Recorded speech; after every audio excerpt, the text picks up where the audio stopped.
Bonjour mes amis. Devant le resserrement des systèmes de contrôle, de muselage et de restriction, j'ai décidé de partager cette vidéo pour vous sensibiliser devant l'urgence de la situation, car comme je le dis toujours, il y a une solution à tout. Depuis quelques semaines, voire mois, les hébergeurs ont changé les algorithmes d'accessibilité des vidéos, de sorte que depuis lors, les vues sur mes partages ont baissé, des commentaires supprimés, le nombre réduit en peau de chagrin et même la visibilité est réduite d'une façon drastique. Parmi les solutions, il y a, comme par hasard, des propositions qui me sont faites d'ajouter des vues, des likes, d'augmenter la visibilité, moyennant un coût non négligeable. Par ailleurs, je suis sollicité pour inclure des publicités dans mes vidéos contre des sommes alléchantes. Mais lorsque je dis qu'il y a des solutions à tout, celles-ci ne font pas partie de mes choix. Je ne participe ni ne cautionne ces systèmes matriciels basés sur le contrôle, le profit, par moyen de coercition, de chantage ou de filouterie, car c'est bien cela dont il s'agit pour moi. Ce que je décide de mettre en mouvement, c'est de manifester des voies d'expression et de manifestation en accédant à l'intelligence du cœur, à la conscience éclairée et au discernement. Tout le contraire, bien sûr, de ce que les promoteurs et instigateurs de l'intelligence artificielle et les systèmes de prédation tentent de nous voler, de supprimer et de censurer.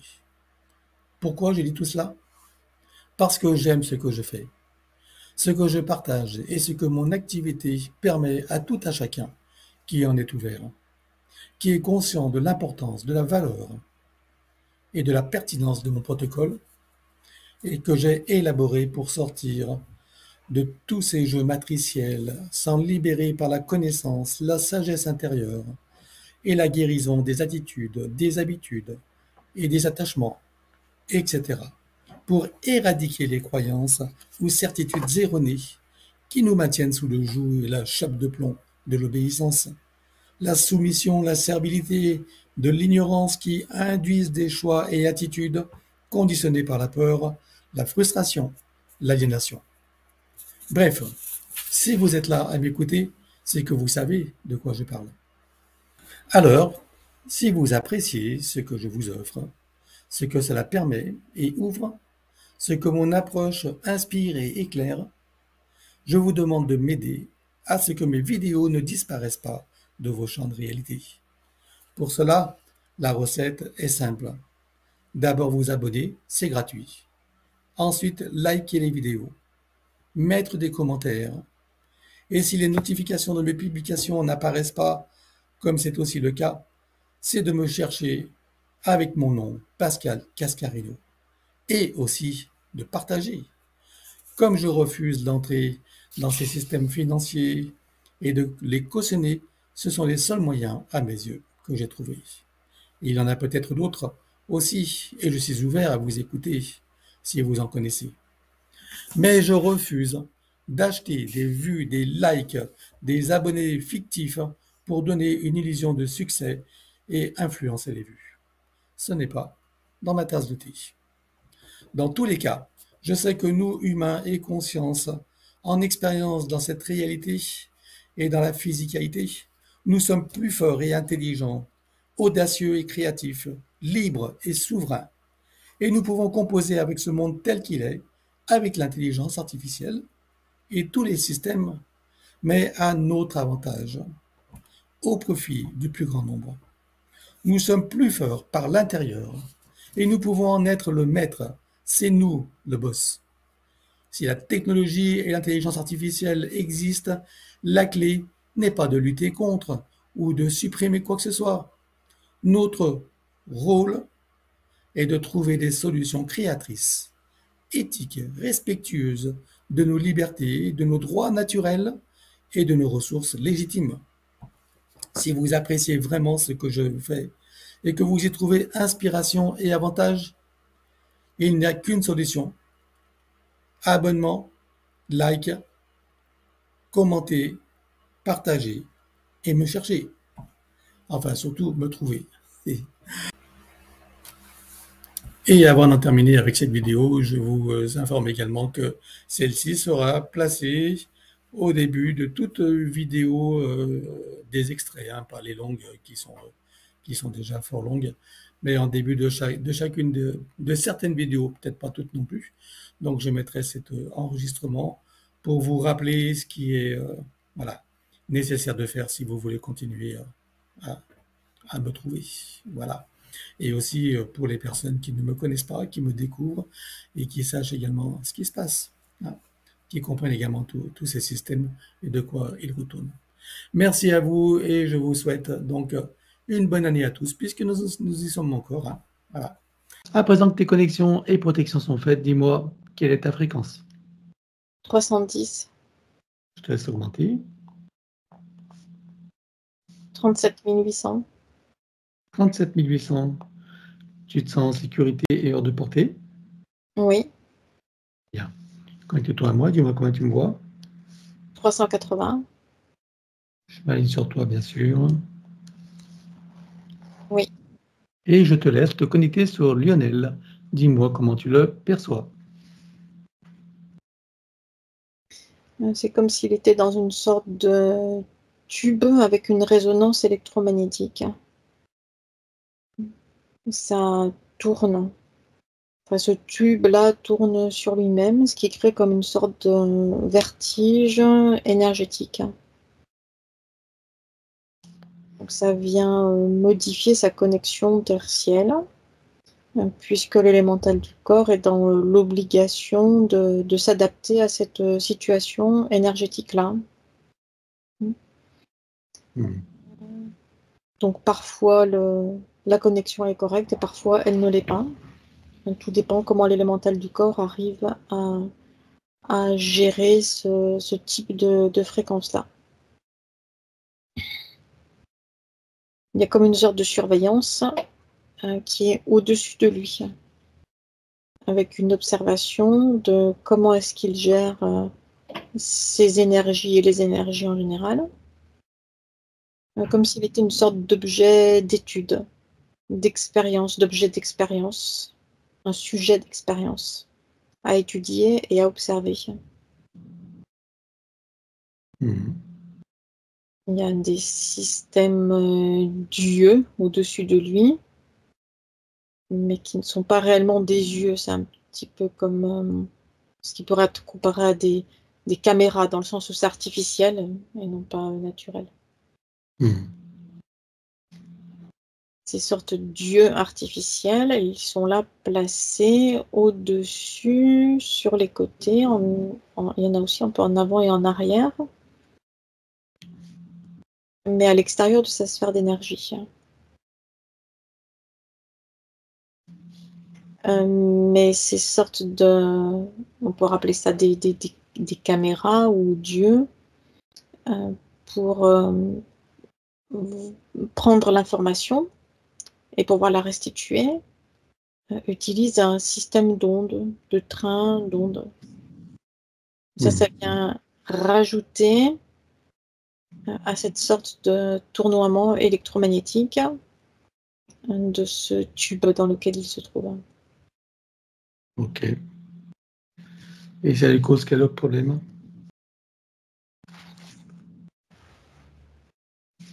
C'est comme s'il fonctionnait différemment des autres êtres humains, d'un point de vue énergétique. Parce que on ne peut pas réellement considérer que ce soit des problèmes, mais ça demande des adaptations.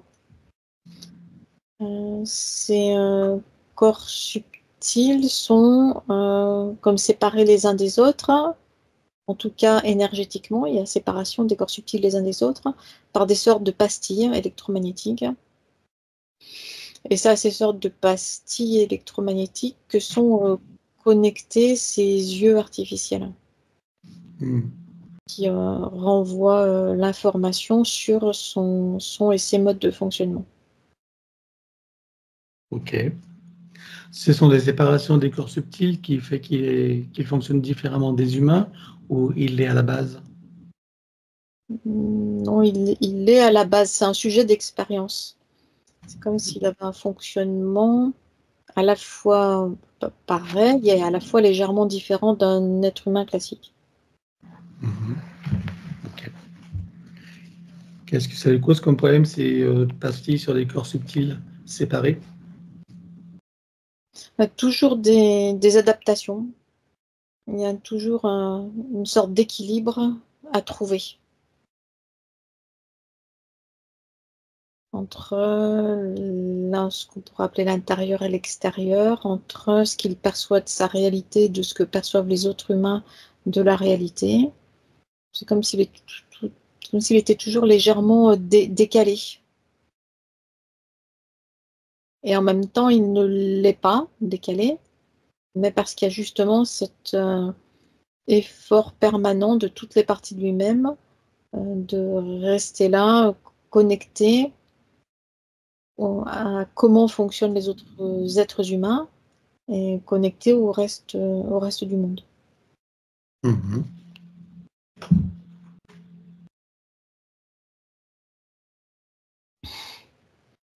Ça vient créer, il y a des déséquilibres au niveau biologique, mais qui sont créés par le fait justement qu'il soit un sujet d'expérience.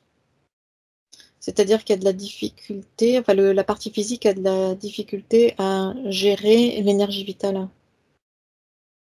Mhm. Ça vient de la partie d'ADN éthérique modifié. Ah, quel pourcentage d'ADN est modifié? 6%. D'accord. Il y a des inclusions ou pas? Oui, dans les 6%, il y a 2% de modification et 4% d'inclusion d'autres types d'humanoïdes.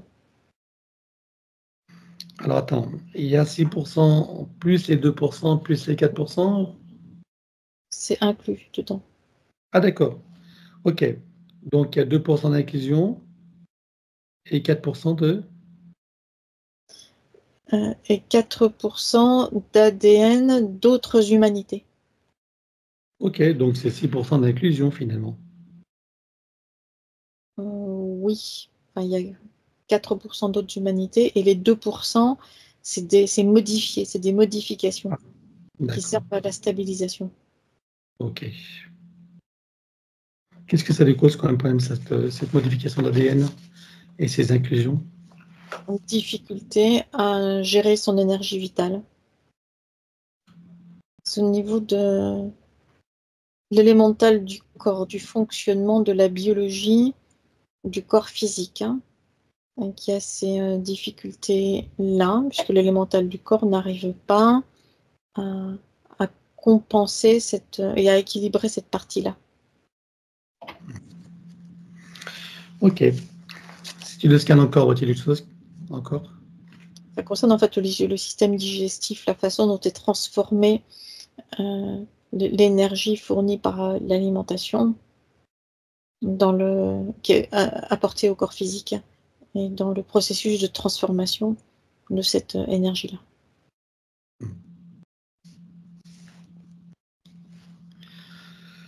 Donc le diabète, ça a à voir avec ce dérèglement-là? Oui, c'est directement lié. Oui. D'accord. Ça en est la conséquence directe. Si tu le scannes encore, que vois-tu d'autre? Directement sur lui, c'est tout. Si au niveau de la tête, il y a une sorte de système GPS qui c'est c'est au sommet de la tête, au niveau du chakra coronal. Coronal, ok. Il y cause quel problème, lui? Ça vient décaler sa connexion au ciel. Ce qui oblige là aussi l'élémental du corps à se rééquilibrer, à se recalibrer, pour garder cette connexion tertielle stable. Bien. Eh bien, on va regarder qui est derrière tout ça maintenant. Il y a des entités de type amphibien.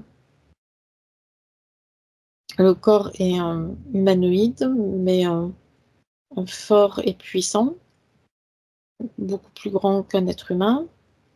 Et la tête, elle est comme des têtes de grenouille, un peu avec des gros yeux sur les côtés.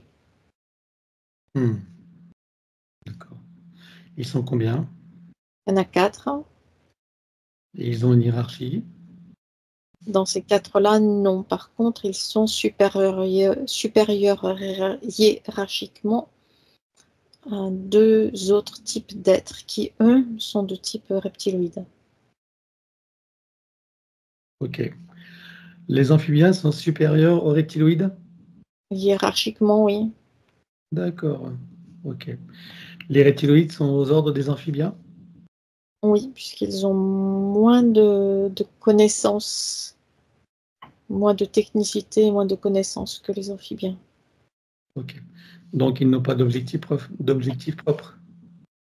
L'objectif des reptiloïdes, c'est d'apprendre. C'est un peu comme si c'était des étudiants qui venaient chercher de l'information pour pouvoir l'utiliser ensuite à leur propre compte. Ok. Alors, c'est quoi l'objectif des amphibiens? C'est de créer différentes humanités qui soient viables dans différents espaces-temps, sur d'autres planètes et dans des conditions qui peuvent être très différentes de celles de l'espace terrestre. Ok. Bien. Et alors, ils ont commencé à en créer? Oui, Et ils ont utilisé l'ADN donc de Lionel pour ça? oui, en partie. Donc, il y a des êtres qui sont créés avec son ADN? C'est pas l'ADN lui-même en fait qui a été prélevé, c'est des informations qui ont été recopiées. Ok. Alors, on va regarder depuis combien de temps ils sont avec lui la toute première fois. 1, 2, 3. Depuis 11 incarnations. Comment s'est produite la première rencontre?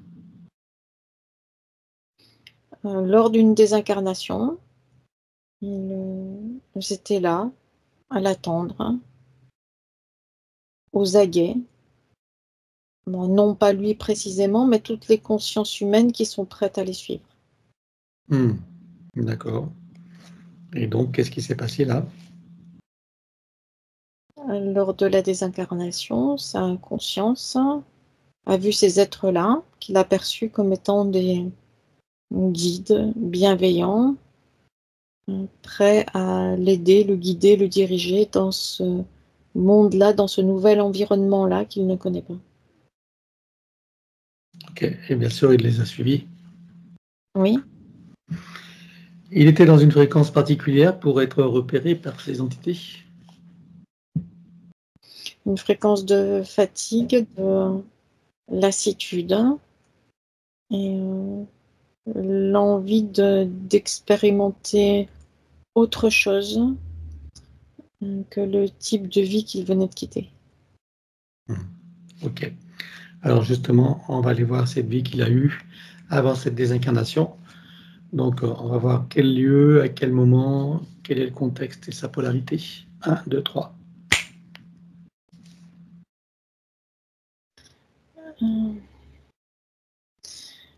C'est l'an 1280, le moment de sa désincarnation. Il est à l'intérieur d'une armure lourde et pesante, qui est lourde, rigide et qu'il ne supporte plus. Il se sent engoncé dans cette sorte c'est pas un vêtement, cette sorte de structure-là. Il ne supporte plus ni l'aspect physique de cette contrainte-là, de ce qu'il ressent comme étant une contrainte. Il ne supporte plus les ordres non plus. Ok. Et on est donc dans quel pays là? C'est la France, dans la région qui est la Bourgogne maintenant. Ok. Et donc, qu'est-ce qui s'est passé pour qu'il quitte son corps à ce moment-là? Il a reçu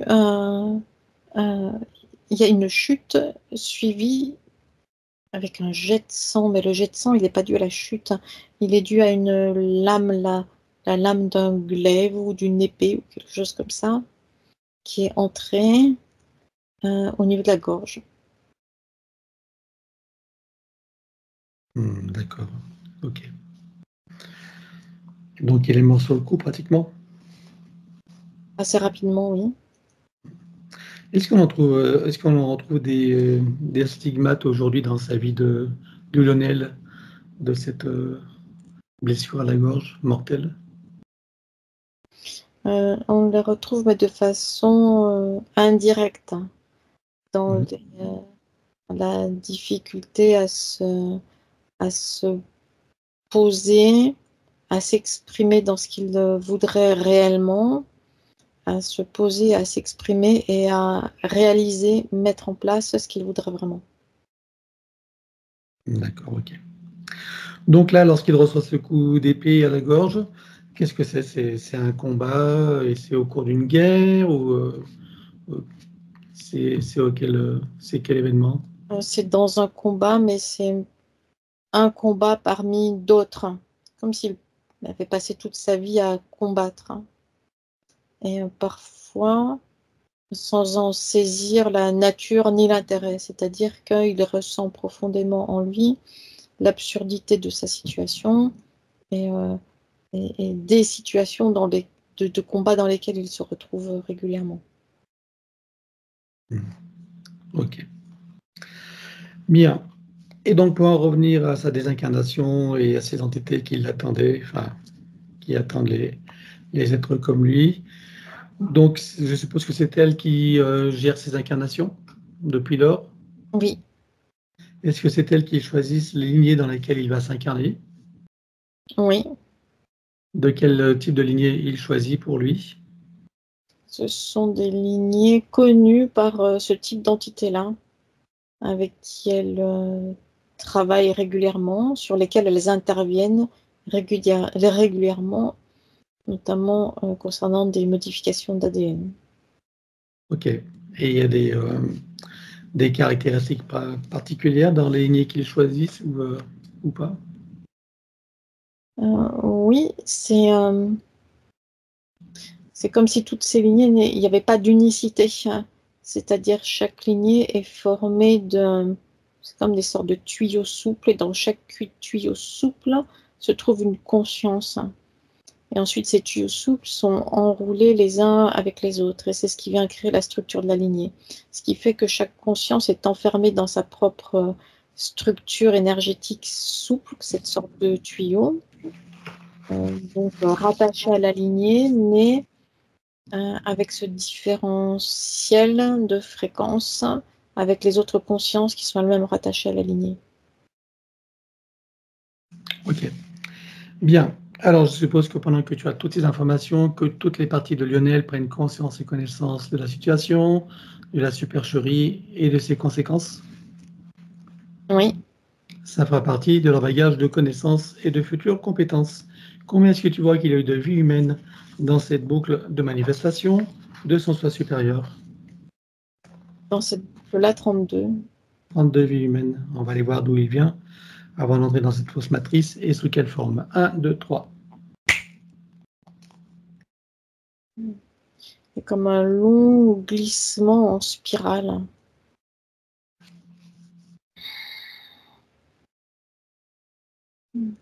Ça fait des sortes de tunnels, de spirales, comme des sortes de couloirs du temps qui l'ont éjecté d'un univers jusqu'à venir dans le nôtre. C'est comme des sortes de voies parallèles qui relient les univers les uns aux autres et qui permettent de passer d'un univers à l'autre sans passer par le système des soleils centraux. Comme des trous de verre. Quelque chose comme ça, oui. D'accord. Et dans cet univers d'où il vient d'une planète ou d'où est-ce qu'il vient? Il vient d'une planète, oui. Il y a une sorte d'immobilité, quelque chose de plat, de calme, de silencieux, c'est plutôt désertique. La vie se trouve en sous-sol. Il n'y a pas de structure à l'extérieur. Tout est en sous-sol. Il y a une Oui. alternance de cette sorte de calme où rien ne se passe.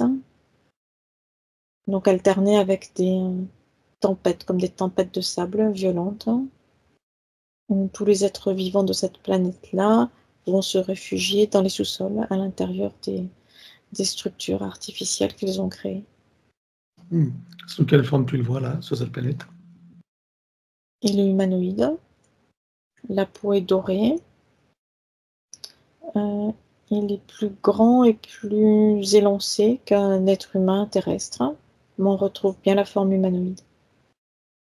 D'accord. Il a une fonction particulière sur cette planète? Comment est-ce qu'il vit? C'est quoi ses centres d'intérêt?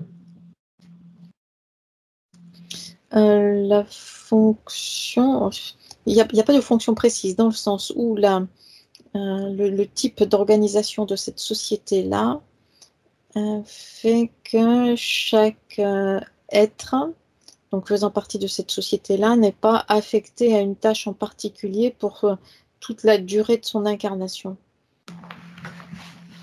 C'est comme une sorte de passage obligatoire à tous les, on va dire, à tous les postes clés. Ce qui fait que tous les êtres sont égaux en quelque sorte dans cette façon de fonctionner-là, puisqu'ils passent tour à tour à des postes à responsabilité, puis à des postes de simples ouvriers. Tous les postes, toutes les fonctions, toutes les tâches sont accomplies à tour de rôle par des cycles définis à l'avance par tous les êtres composant cette société-là. D'accord. Il y a des polarités masculines et féminines, Oui. et ils sont nombreux sur cette planète? Non, c'est ce qui facilite aussi l'organisation de ce type de fonctionnement. Sur la planète, il y a environ, en moyenne, 5 millions d'individus. D'accord. Et il y a d'autres formes d'existence ou pas? De ce que je perçois là, non, hormis des sortes de... Ça ressemble à des renards roux, ça ressemble à ça, qui sont là comme des animaux familiers, comme des sortes de mix entre renard, chien et chat, quelque chose comme ça, et qui les accompagne comme des animaux familiers, sauf que c'est plus intelligent, il y a plus de possibilités d'interaction avec ce que l'on pourrait appeler ces animaux-là que sur les animaux sur Terre.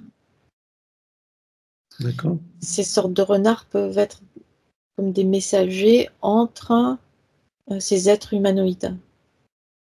Donc ils ont cette capacité de transmettre des messages, d'accompagner, de conseiller aussi parfois et de les seconder. Ok, tu veux dire qu'il y a une communication avec donc les humanoïdes? Oui, Une communication comment? Verbale ou de quelle manière? non, télépathique. Télépathique. Ok. Bien.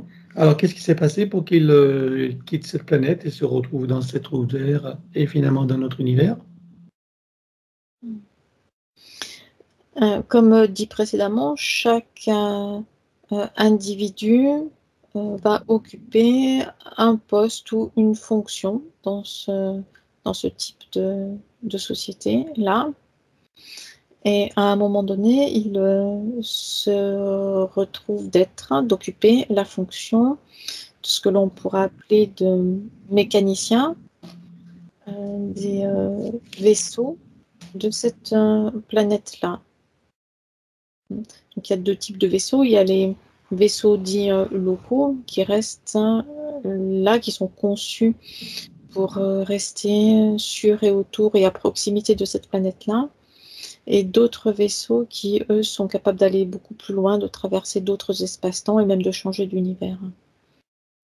Donc dans cette fonction-là, il est amené à faire comme des sortes d'essais quelque chose comme pilote d'essai ou quelque chose comme ça, et pour vérifier que les vaisseaux fonctionnent bien, et pour essayer de nouvelles technologies, participer à la recherche et au développement de nouvelles technologies.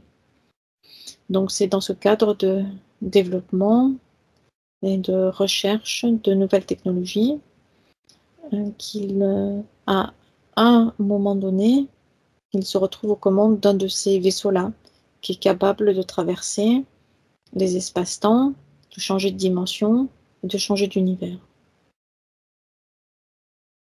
Sauf qu'à un moment donné, le vaisseau, qui est un vaisseau expérimental dans lequel il se retrouve propulsé dans ces sortes de... ça part en vrille, c'est comme des sortes de trous de verre, sauf que c'est beaucoup plus instable. Ok. Donc là, c'est involontaire alors. Oui. Ok. Et il se retrouve dans notre univers. Oui. Et ensuite, que se passe-t-il pour lui? Ces sortes de trous de verre particuliers ont des sorties qui... c'est comme des sortes de systèmes d'aération énergétique. Et tout ce qui ne devrait pas s'y trouver se retrouve éjecté par l'une de ces sorties-là à un moment donné. Donc, à un moment donné, son vaisseau qui n'aurait pas dû se trouver là a été éjecté dans notre univers à proximité de notre système solaire. D'accord. Et éjecté dans notre univers comme dans une poubelle, tu veux dire? Quelque chose comme ça, oui. En tout cas, éjecté de cette sorte de trou de verre, de ce tuyau-là. Et ensuite, que se passe-t-il pour lui alors? Tous les repères sont différents et tous les systèmes de pilotage du vaisseau ne sont pas adaptés. Donc le vaisseau tournoie sur lui-même et il se retrouve embarqué par les courants, emporté par les courants d'énergie qui traversent notre univers. Un de ces courants plus puissants que les autres l'amène à proximité de l'espace terrestre. Le vaisseau est alors repéré par le système automatique de détection de la matrice artificielle terrestre et aimanté, aspiré. Le vaisseau est détruit et son corps dans sa forme là est détruite. La conscience, elle est récupérée pour être réutilisée pour son énergie vitale et pour ses connaissances aussi. Et ensuite? Et il est tout d'abord placé dans une sorte de lieu de stockage où il est comme étudié, scanné, disséqué en quelque sorte. Et une fois toutes les informations qui pouvaient être récupérées dans toutes ces structures, qu'elles soient psychiques ou physiques, donc le corps physique est détruit et la conscience, elle est envoyée dans les roues d'incarnation humaine. Directement dans les roues humaines? Oui. Par qui il a été récupéré, étudié alors et scanné, tout ça? Ce sont des êtres qui sont sous les ordres des archontes. Qui sont ces êtres? Ce sont des êtres hybrides qui sont mi-reptiloïdes. Il y a de l'ADN archontique en partie également. Et le reste, c'est de type démoniaque. Ah oui. Ok. Et donc là, après, il va directement dans les roues d'incarnation humaine alors? Oui. Sa première vue humaine, il l'amène où? Il y a de la glace et tout semble hostile, enfin du moins en apparence. C'est dans ce qui est le zone géographique qui est le Groenland maintenant. Ok. Bien, alors à présent qu'on en sait un peu plus sur cette boucle de manifestation de son soi supérieur, tu peux revenir ici maintenant. Oui. Si tu le scannes encore, vois-tu des choses qui n'ont pas été vues, même si tout disparaîtra, ou des informations qui pourraient nous être utiles? Pas pour l'instant. Alors regarde son ADN, à part la partie trafiquée, Et des inclusions, dis-moi s'il reste, est bien issu de son essence. Oui, c'est le sien. Et demande-lui s'il accepte que nous travaillions pour lui, sur lui et avec lui au cours de cette session. Oui. Puisque nous avons son accord, en son nom, nous allons convoquer toutes les entités en lien direct et indirect avec lui jusqu'au plan archiavélique. Qu'elles le veuillent ou non, qu'elles se cachent ou non, elles n'ont pas le choix. Je compte à 3 et elles te sont toutes apparentes. 1, 2, 3. Oui. Voilà. Alors, qui vois-tu l'autre? Il y a des entités démoniaques qui tournent là autour de lui parce qu'elles sont attirées par, on va dire, sa situation énergétique inhabituelle. Elles appuient sur quelle faille? Sur cette sensation d'être différent, isolé, solitude, une sorte de mal-être intérieur qui crée une anxiété. Ok. Qui vois-tu d'autre? Après, il y a les entités qui gèrent l'espace terrestre et qui remontent en hiérarchie jusqu'au plan quantique. Tu vois des parasites intérieurs? Non, c'est trop instable.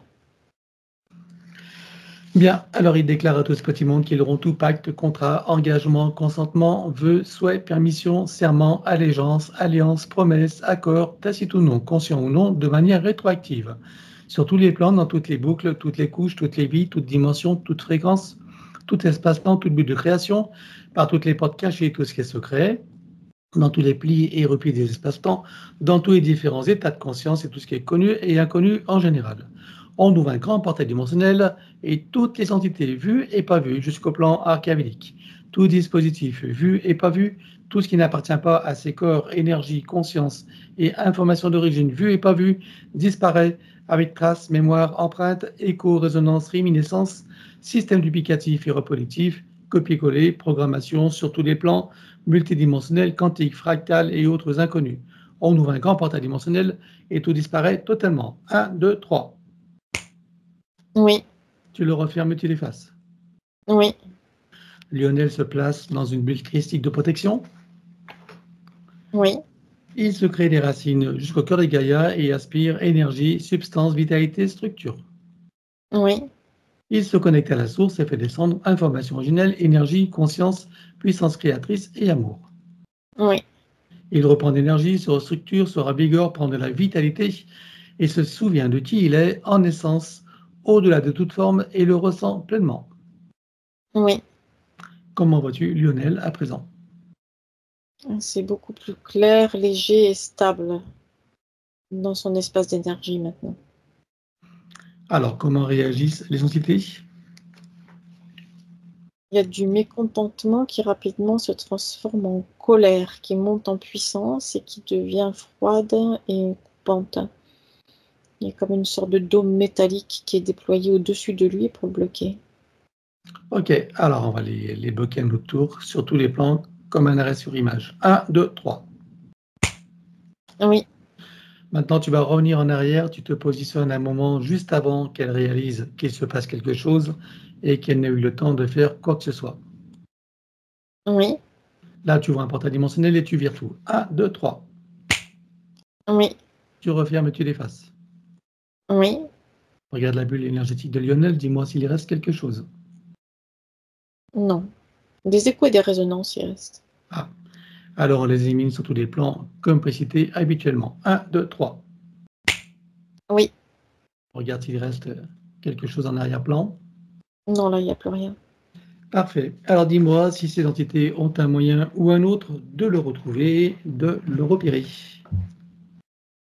Oui, dans les autres incarnations dans lesquelles elles sont intervenues déjà. De quelle manière ils s'y prennent? Et de par le système GPS et aussi de par cette sorte de bibliothèque d'informations dans lesquelles sont consignées ces informations à lui. Bien, tu les vois, ces bibliothèques. Oui, Elles sont multidimensionnelles, oui, elles sont quantiques et fractales. oui, Bien, alors on élimine tout. 1, 2, 3. oui. Voilà. Et pour le GPS, il reste quelque chose où il faut éliminer. Non, il n'y a plus rien. Parfait. Dis-moi maintenant s'ils ont encore un moyen ou un autre de le retrouver, de le repérer. Il y a comme une sorte de division, une sorte de division cellulaire ou de copie, si tu préfères, de copie des informations qui sont hors espace terrestre, comme une sauvegarde. Tu vois où elles sont stockées? Sirius B, c'est stocké dans l'espace de Sirius B. Ok. C'est stocké dans quoi? Ça ressemble à des sortes d'ordinateurs, reliés les uns aux autres. Combien Il y en a 16 dans lesquels il y a ces informations à lui qui ressortent en surbrillance. Ok. Ils sont reliés à un ordinateur central. Oui, Il contient lui aussi des informations. oui, Alors qu'est-ce qu'on fait? On grille tous les ordis ou seulement les informations? seulement les informations. Ah, ok. Allez, on grille les infos. 1, 2, 3. Oui, On regarde s'il reste quelque chose quelque part. non. Alors dis-moi s'ils ont encore un moyen ou un autre de le retrouver, de le repérer. Non, plus maintenant. Alors regarde s'ils ont anticipé la séance et si tu vois des choses dissimulées. Il y a ce que l'on pourrait appeler les étudiants reptiliens qui, eux, ont gardé non pas l'entièreté, mais quelques éléments de ces informations le concernant lui. Ils sont stockés où ces éléments? C'est dans la 4e dimension terrestre, mais c'est caché sous d'autres informations. Ok, tu les vois? Oui, Alors tu détruis tout. 1, 2, 3. c'est fait. Regarde maintenant s'ils ont encore un moyen ou un autre de le retrouver et de le repérer. Non, plus maintenant. Donc ils n'ont pas anticipé la séance, ils n'ont pas prévu le travail qu'on allait faire. Eux n'ont pas cette possibilité-là, non. Ni les reptiloïdes, ni les amphibiens. Les reptiloïdes sont là comme des sortes d'étudiants. Et les amphibiens, jusqu'à présent, en tout cas, leur système d'externalisation des informations était suffisant. Ok, jusqu'à présent. Mhm. Bien, ils n'ont pas repéré la séance. Non. Parfait. Alors, on va provoquer donc une amnésie totale pour tous les amphibiens et les reptiloïdes. Donc, on va effacer de leurs circuits neuronaux le souvenir, la mémoire de l'existence de Lionel et tout autre moyen technologique. Amnésie totale pour tous. 1, 2, 3. Oui, Comment réagissent-ils? ils sont là, le regard dans le vide, un peu perdus. Ok. On va regarder maintenant son soi supérieur. Je veux savoir où il réside et dans quelle situation. Il est sur le plan morontiel en observation. Comment est-ce que tu vois son âme? Comme si elle voulait se cacher. Elle est en constant déplacement,